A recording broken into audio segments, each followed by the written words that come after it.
Julian, welcome to episode 21. Hello, Michael. How are you? I'm very good indeed. Did you miss me last time out? I did.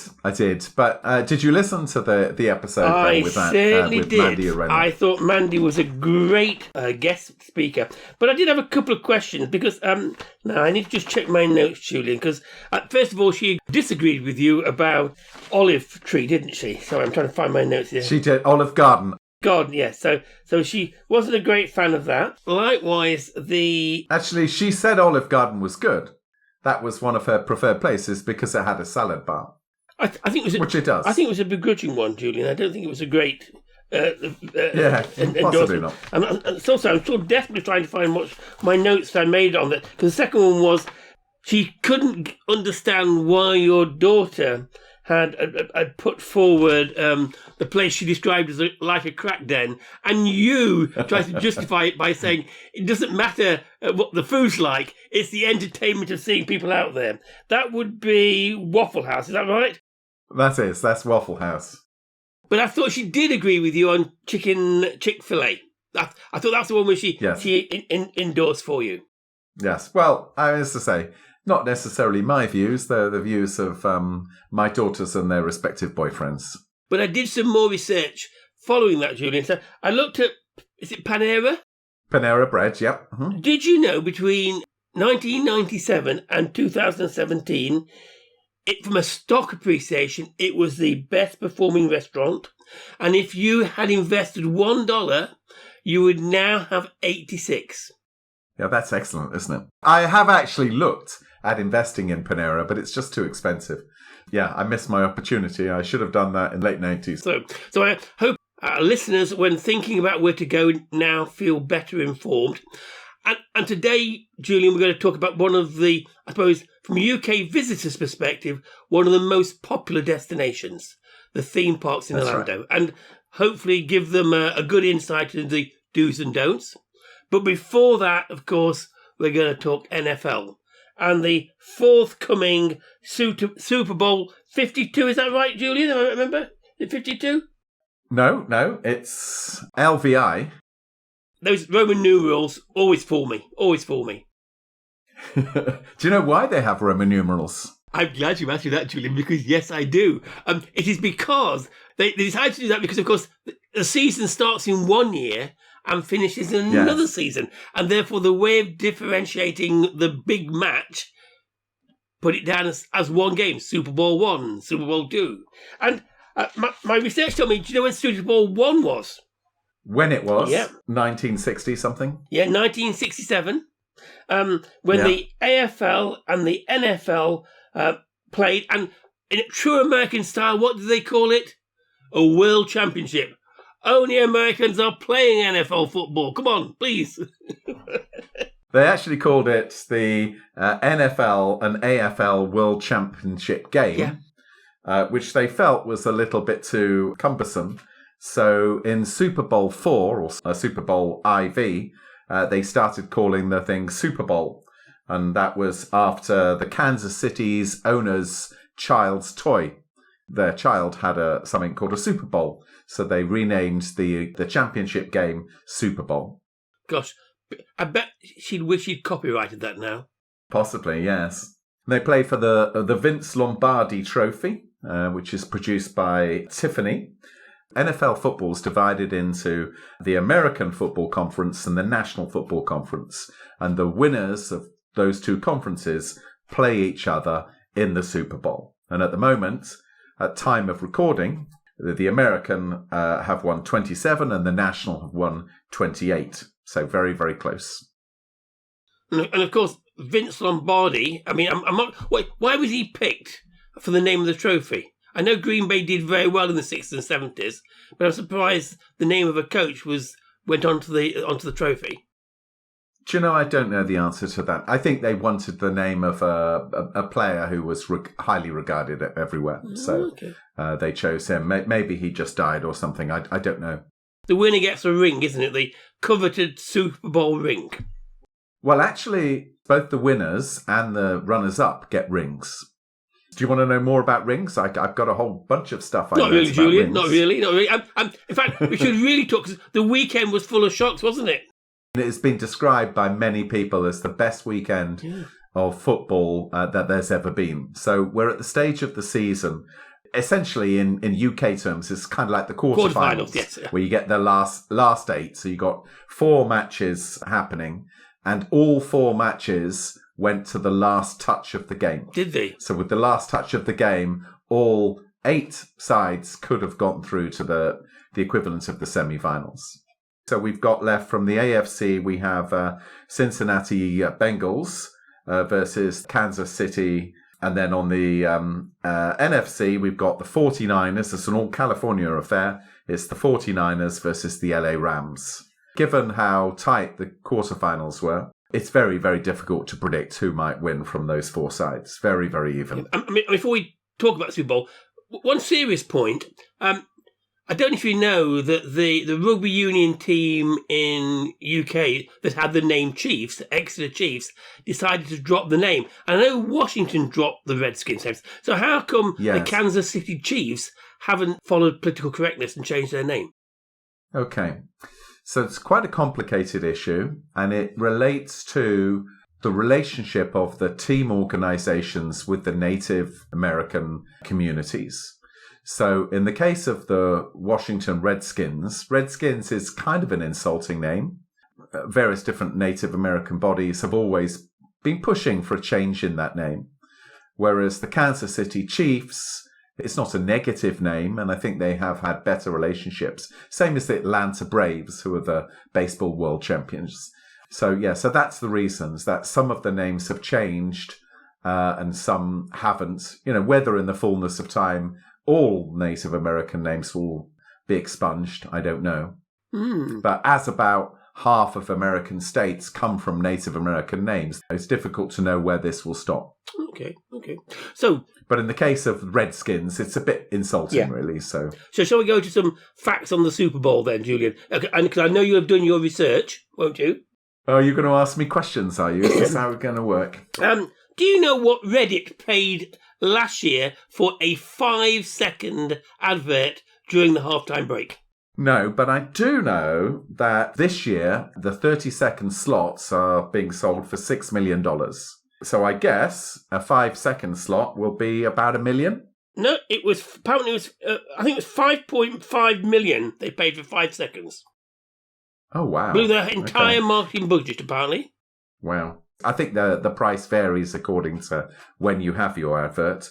But a 30-second advert is going to cost you around about $6 million, which is $200,000 per second. There are many people who watch the game solely to watch the adverts, of which, do you know how many minutes of adverts there are then, Michael? Ooh, because what I do now, having attended one game live, it takes a long time. I mean, of course, in the UK, if you watch it in the UK, it's great. They flip to the pundits, so you don't get all the breaks, so you get really good analysis. But the average game is meant to be 60 minutes. It takes about 3 hours, doesn't it? So is that 2 hours of adverts? No, it's 57 minutes of adverts. 57 minutes of adverts, gosh. Last year, it garnered $545 million worth of revenue for Fox, the broadcaster. That is more revenue than was collected in the 1960s, 1970s, and 1980s combined. So the price of these adverts goes up every year. And the reason why, not only do some people watch the game solely for the adverts, but this is by far the most watched television event of the year. So if you take the top 20 US programs that ever been made, 19 of them are Super Bowl events. The one which wasn't, you want to have a guess of the one of the top 20 which wasn't a Super Bowl? The first one? No, the one which wasn't was MASH, the final episode of MASH. That was in the top 20, but wasn't a Super Bowl event. So, this is a very important day for the advertisers because it's the peak viewing for Americans, and they are paying attention to the adverts because of, that's the tradition. But in the UK, as you rightly say, when you watch it on Channel 4, although there are some adverts, most of the time, the advert time is pundit time.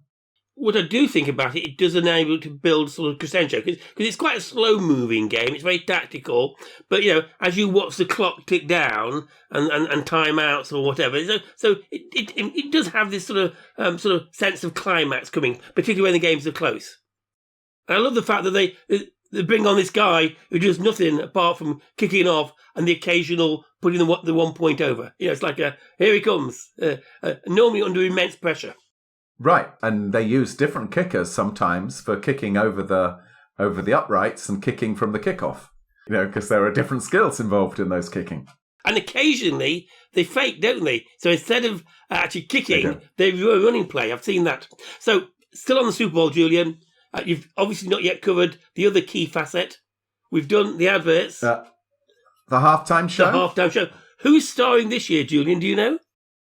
I do. In keeping with sort of recent tradition where they're getting multiple artists to be doing the halftime show, this year they've got Dr. Dre, Eminem, Mary J. Blige. I thought Snoop Dogg as well there. Was he? Yeah. Oh, okay. So I was a bit disappointed when I saw the lineup, if I was perfectly honest. You're not a big fan of Dr. Dre? Because I do watch it, but I typically watch the Super Bowl.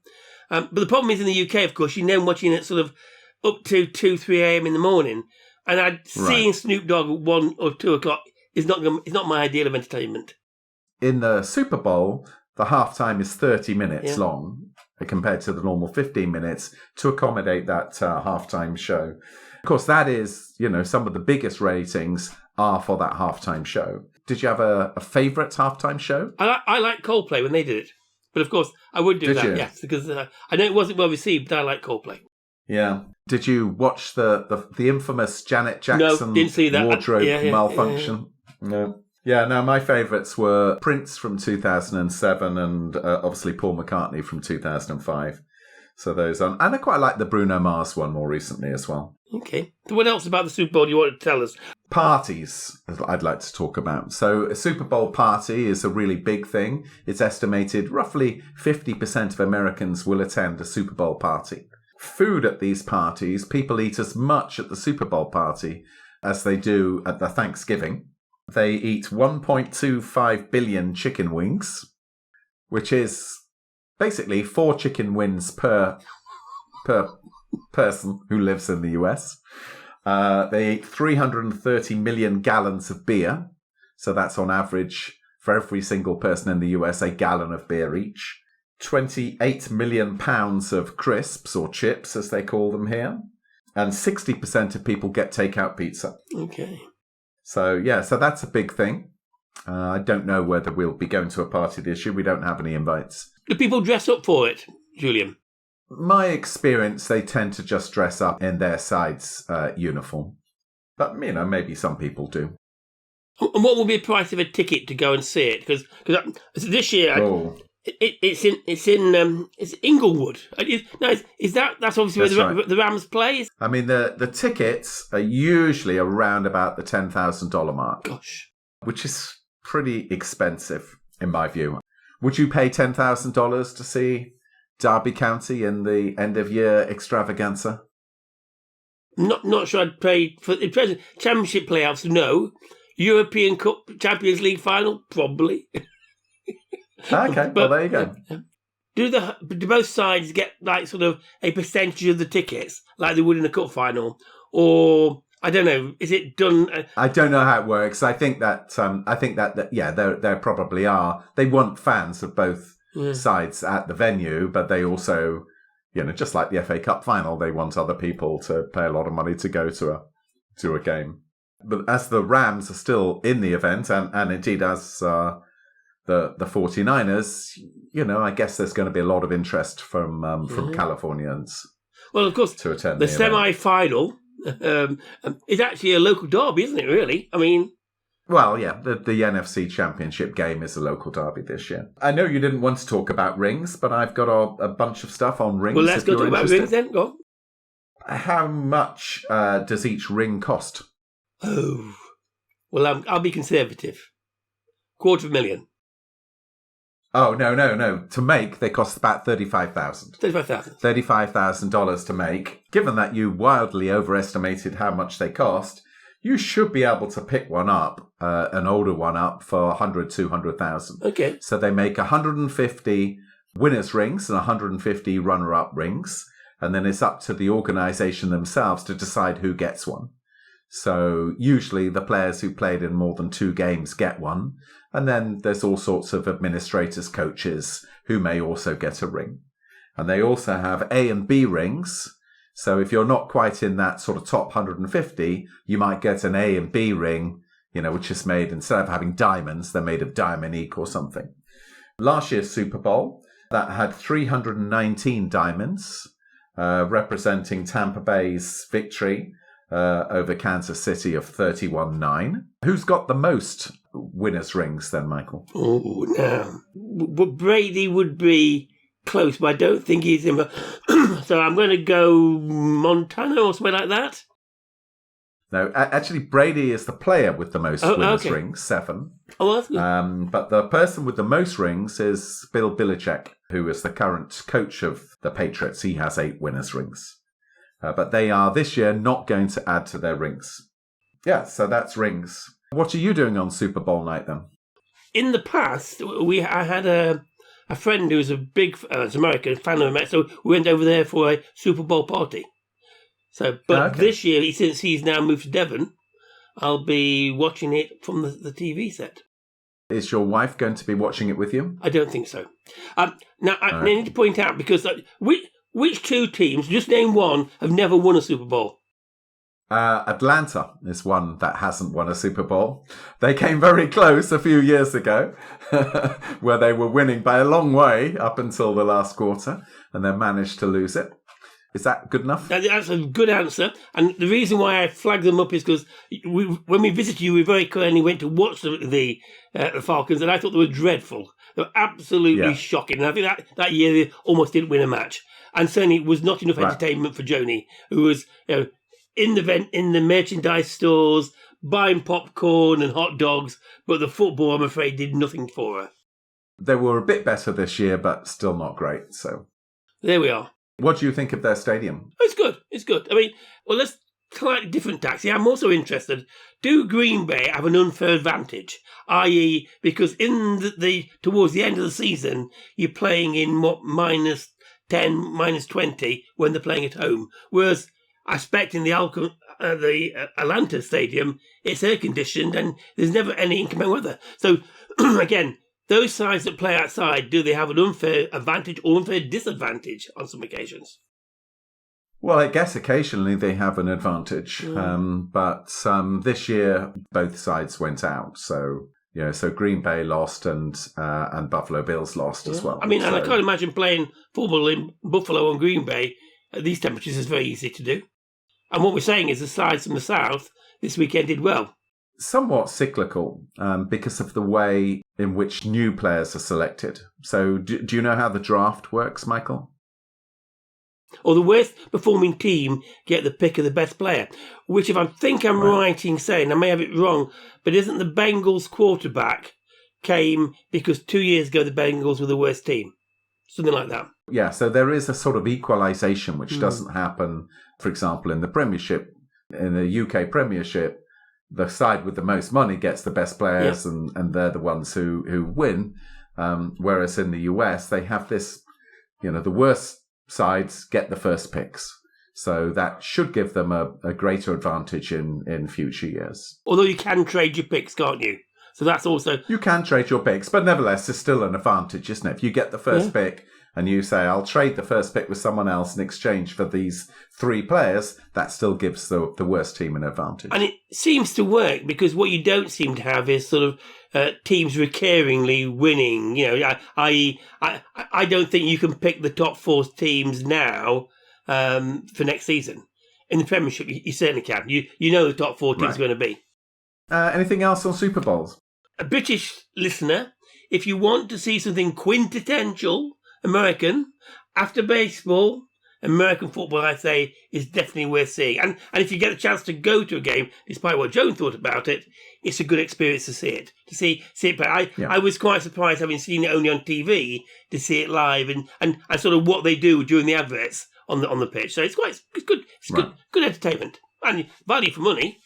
3 hours? Personally, I prefer college and high school football. Yeah. That's my preference, but these guys are terrific athletes.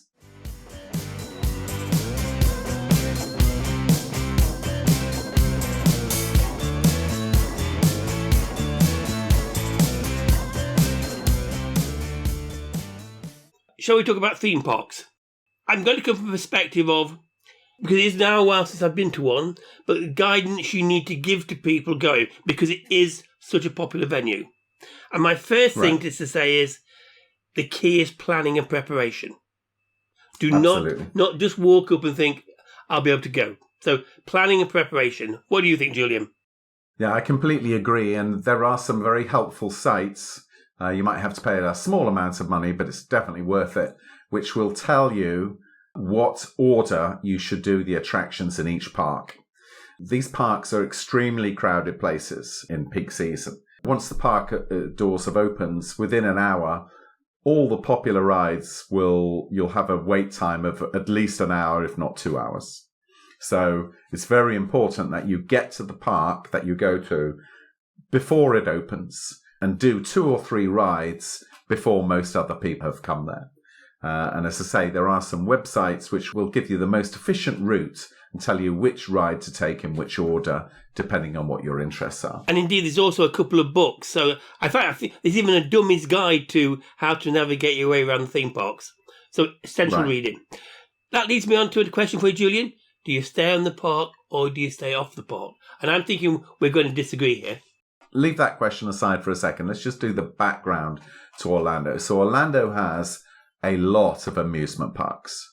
And it all started in the 1960s. So Disney had opened their California park in 1955, and it did very well. But 75% of the US population at that time lived east of the Mississippi, and they didn't usually travel to California.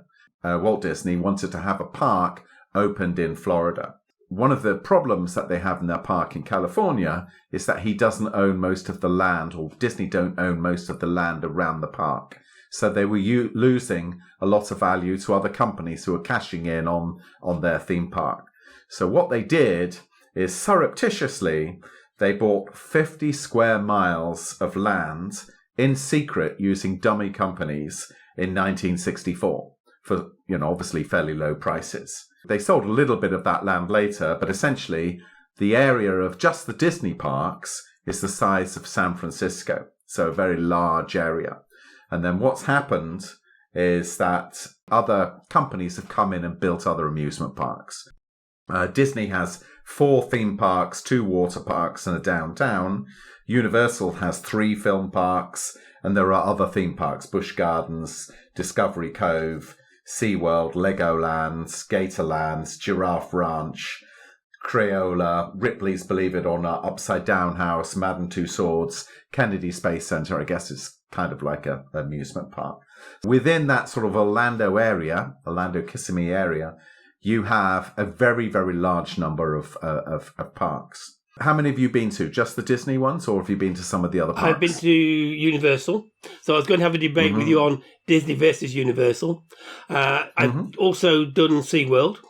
And I'm glad you concluded Cape Canaveral, because I think that's also worth a visit if you're going in the area. So I've done that. Right. Okay. So your question was, should you stay on-site or off-site? Well, it just depends what it is you're going to see. The big advantage on staying on-site is that when you stay on a Disney property, at least one of the parks opens an hour earlier just for the people on the Disney property. So that hour, you can get to go on a lot of rides because the rest of the people aren't there. So I'd say stay on property if you really want to go to a particular Disney park and get that sort of magic morning, an hour earlier. Otherwise, I would say off park. To be honest, and this is how I feel about it. I now live in Florida and I have very low interest in going to these parks. But when I had children, I think these parks are great. It is great to see children enjoying themselves at these parks. I don't really see it as adults' entertainment, but I think when you see the kids really happy meeting some Disney princess, I think it is a fantastic thing to do. So my next question for you, Julian, is, which I think occupies a lot of visitors from the UK, which is, what is the best age for your children to take to Disney? Because obviously it's not inexpensive. It's a major trip. And if you've got 2 kids... Really expensive. Yeah. So do you have a view as to when would be the optimum age to take a child to Disney? 4 or 5? 4 or 5. Oh, right. Yeah, I would say young. I know there are some people who say, I'm not going to take them until they can remember it. But, and of course, if they go at 4 or 5, they won't remember it. But you're the one who's paying for it, and you will remember the fact that they were in awe. I remember, we've been several times with my children, daughter number 1 and daughter number 2. One of the things you can do is you can be in line to get the autograph of one of the Disney princesses. And when you see them meeting, in their eyes, a celebrity, one of the biggest celebrities, Ariel or something, and then Ariel says some nice things to your daughters and then signs their book. That is a special memory and something which that they very much value. If you go at 12 or 13, then some of the Disney stuff will seem a bit lame because it's aimed at all ages, but it's skews more towards the younger age. Although a lot of the rides are aimed at teenagers. I came out, I thought it's quite long and hard. I think between 8 and probably 12 is the best way to go, because you get a mixture of both. Right. I mean, and I know some people hold that view. I just say, from my perspective, I think it's wonderful to see these children in awe. And I think there are lots of things at all of these parks. Well, the sort of the big attractions, the big roller coasters and things are things which most people head for. There's a lot of joy to be had from, to small worlds. Pirates of the Caribbean. I can see which ride you went on, Julian.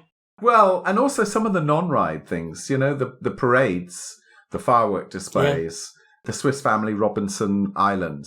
There's a whole range of things that you can do, and not all of them involve being on a roller coaster. Yeah. So, what are the tips do we have for our British UK visitors? Because I've got a couple of things to raise with you. I mean, there's a lot of amusement parks there in Orlando. I don't know, didn't count them all. Must be 30 or so amusement parks. Many of them, around about 60 million go to the Disney parks every year. And, Universal obviously has a lot as well. Some of the other parks are also very good. Sometimes they're a lot less expensive, and some of them are very much worth going to.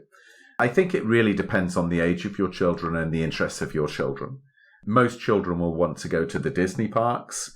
So do you have a favourite Disney park out of Magic Kingdom, Animal Kingdom, Hollywood Studios or Epcot? For me, I would say Epcot. I liked Epcot. But I suspect if I asked my kids, they would say that was their least favourite. Epcot is my least favourite. Just because it's got a few rides, but it's this principle, and actually it was in the original Walt Disney plan. So Walt Disney had planned it all out before he even bought the land, and he planned it all out that he was going to have this centre for kind of international things, and each country would be represented, and they would showcase their science and wondrous things. But to me, Epcot it's a little bit of pastiche, so there'll be a British area, and the British area will have a Big Ben, it'll have a pub. It's not really real. But what did you like about it? That's why I liked it. I liked the American view of what Germany or France or Italy or Britain looked like, because you knew it had been designed by American. Right. I think my Hollywood Studios is my favourite. And your favourite ride? Do you have a favourite ride? Ooh, so before we go off, because I think there's also a debate between Disney versus Universal.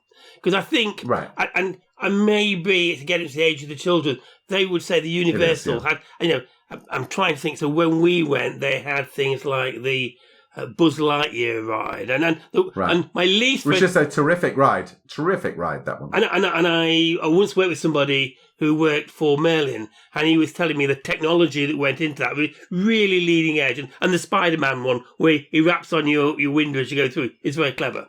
But my least favourite... Yeah, we once went on the Buzz Lightyear ride 4 times in a row. 4 times in a row, okay. Actually, I think my favourite one, before I go to my own favourite one, would be the Epcot, the cars. because you go racing. yeah. And we did that 2 or 3 times because the kids like that. Least favourite, Right. what was then the Aerosmith or going to the venue? Did that was a push up and down, what turns you over? Burst the blood vessel in my eye, Julian. Didn't like that very much at all. Okay. Yeah, so my advice on sort of Disney versus Universal is that it really depends on the age of your kids. The older your kids are, the more they will probably like Universal. The younger your kids are, the more they will probably like Disney. Universal now has all of these Harry Potter things as well. Yeah. So, I think they're probably both excellent experiences, but I think they're designed for, different age of people. Tips. So let's pick out. So we talked about queues. And by the way, yes. If you like logistics, lines. Very clever to see how they manage bus queues, because you always get onto a bus and then you sit and wait for the bus to go.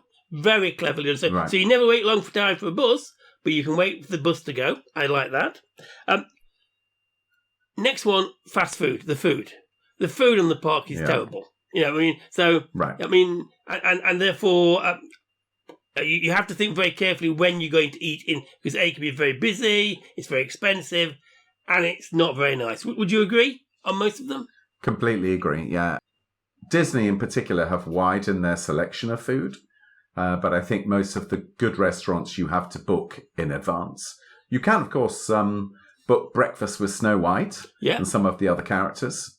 But so the way I did it with my children was that we went to the park. Because quite often these parks open at 7 a.m. So we go to the park and arrive there at, say, 6:30. And then we would stay at the park till about 10 or 10:30 in the morning, until the lines got really, really long. And then we would return to our rented home. We would have lunch at home. We would enjoy time in the pool. We would have downtime. If the children were young, they'd have naps. And then we would return in the evening, just as everyone else was beginning to leave. So that's how we did it. And so we never really had to eat the food there, which I sort of agree with you is, not only expensive, but generally pretty unhealthy. And the second thing is prepare yourself, and particularly if you've got young children, after every ride, there's a shop. And it's heavily marketed. So if your child has a favourite Disney character, you'll do very well to come off the park without buying at least one 6x7 cuddly toy of it. Yes, and you mentioned earlier on the price of these parks. So obviously they all have different prices. But just to give you an indication, now Disney and Universal are around about $110 per day per person. And that's excluding sales tax.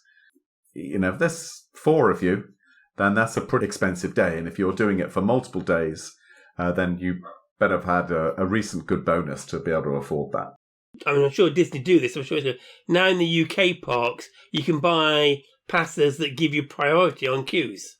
So that's but of course that's even more expensive. So they've done that as well. They used to have this thing called Fast Pass, so anybody who had a ticket could elect to have a couple of things that they could avoid the queue on, avoid the line on. But they've now got rid of that, and essentially, if you pay more money, and I can't remember what it is, $30 more. Then you could get a fast pass. Then you could avoid some of the lines. It is expensive. All of these parks are expensive, so you better budget for that accordingly. I know they're very keen on UK visitors. Disney have a very good deal where if you pay for 7 days worth of park at Disney, they'll allow you to go for 2 weeks. They do have some deals, and sometimes it's cheaper for a UK person to go than somebody from the US. Because the UK people come in July and August, which otherwise are quite slow months for Florida. But don't be over-ambitious, thinking, we've got all these parks and I'll buy these multi-passes for so many parks, because you eventually get parked out. Because my final piece of advice, sensible shoes. That you walk a long way in these parks. You recognise this is not a sprint, this is a marathon. Yeah. Well, I would strongly recommend not walking, but running, particularly at the beginning of the day, to get early in that line. Yeah, but if you're getting there at 6:30, Julian, you must be one of the first there, because I'm sorry, I was not getting up at 6:30. Well, there are thousands of people there. Usually within an hour, there are long lines at every attraction. Yeah. I wasn't going at 6:30 to go on It's a Small World. Absolutely no way. So I love It's a Small World. It's my favourite attraction, I think. Okay, right. The detail in that ride is excellent. Well, there we are. Oh, one other thing we should also say, which is, I think it's true of Disney. I don't know about Universal. There's no alcohol. So as a UK going over and say, for example, you want a meal where you're going to watch the parade, because you can do that. There's no alcohol on the park. Yeah. Well, you're not allowed to walk around in most parts of the US with alcohol. So. Yeah. Anything else you want to say about these parks in Orlando? You mentioned about the members of the cast.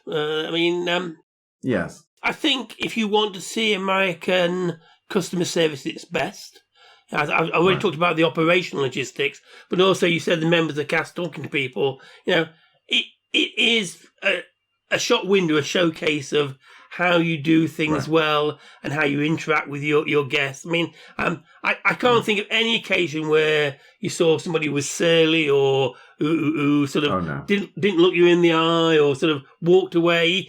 Even when things are fraught about trying to buy food or whatever, the service, I think, is exemplary. And you have to commend they're highly them. trained. Yeah, and you have to commend them because it's a lot of people. There are some British people who go to Orlando for a week or maybe 2 weeks, and I would say don't go to an amusement park every day. You would just be dead by the end of your 2-week period. Mix it up. There are other things to do in Orlando. I think you mentioned earlier on the Kennedy Space Center. Yep. Cape Canaveral. There are lots of great mini golf places. There's a upside down house, which somebody took us to once. The whole area is really designed to keep families entertained. So there are lower cost things that you could do on a non-theme park day. Or what we did, we went theme park for a week and then went for a beach holiday the second week. So how would you rate Orlando and the theme park experience? Well, I think we have to take the view, do we not, Julian, that for the moment we're taking children, either of one age. So if you're a family going with the children, I suspect I'm going to have to give it a 5 out of 5 because children won't wander around New York or go to LA. But you should. If I said to my children, which of the holidays that we took them to do they remember best, it would be Disney and Universal. They always say that. I think with young children, it's to go. As an adult, I'm like you. I'm not sure I'd want to go again. So I don't think you do it once and then you don't repeat it. But for your kids, they'll love it. Yeah, I agree with that assessment. And I suspect I will do it again, but I'll probably have to wait until either daughter number 1 or daughter 2 have their own children. I'll go as a grandparent. And you mentioned it earlier. The pleasure is vicarious, i.e. there's nothing like watching the children's reaction to the things in the park to make you feel good about what you're doing. So that's absolutely the case.